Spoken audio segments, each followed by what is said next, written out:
Okay, we are talking about limits here, and this is the worksheet that you were working on yesterday.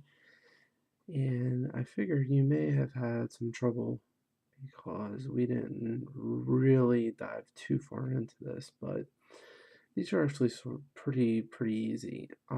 Remember, limits are what the y value does as the x value goes to a certain place.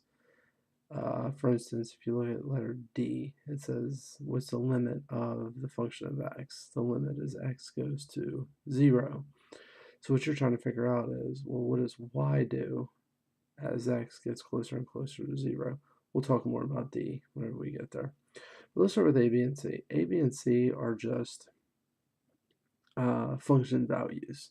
So we want to know what the value is of f of 0, f of 2, and f of 3. Now, if you look at f of 0, here's f of 0 right here on the x-axis, and notice that the only point on the, on the y-axis, notice the only point is an open circle.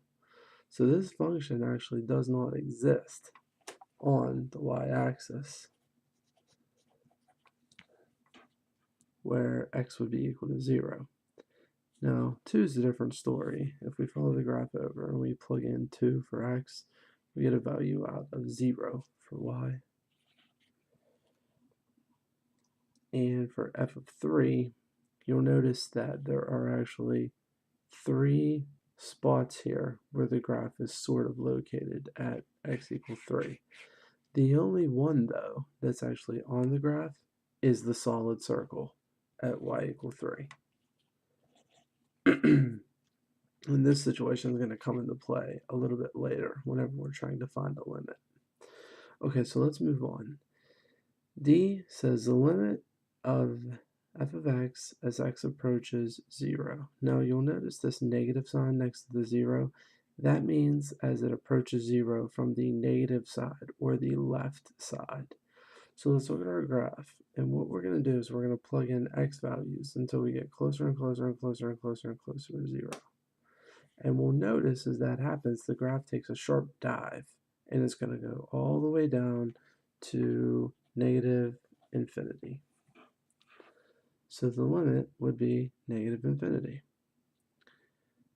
Letter E, we're trying to study the limit as x approaches 0 of the function. Now, here's the thing with this. It doesn't tell us as it approaches from the left or as it approaches from the right. There's no negative sign or no plus sign like there is in f. It just wants to know what's the limit of this function at x equals 0. Now notice at x equals 0, there is no graph. There's no point. So the limit here does not exist because there's no solid point on the graph to reference it to. Letter F, we're talking about the limit as x approaches 3 from the positive side or from the right of the function. Now, this one is tricky because the graph comes in from the right and gets closer and closer and closer to the value of 2, but it never touches it. So we say the value of this limit as x approaches from the right is 2. That's not to be confused with the limit at x equals 3, which actually does not exist. Here's why. We said back in letter C that the value of the function at 3 was 3. Then just a little bit ago, we said the limit as x approached from the right was 2. Since the limiting value and the function value do not equal each other, the limit at that point can't exist. Letter H, we want to know what happens as x approaches negative infinity. So as x approaches negative infinity, we're going to plug smaller and smaller and smaller and smaller and smaller numbers in, and this graph is going to run all the way out to the left to this little line right here. It's going to get closer and closer and closer to y equals 1. So that limit would be 1.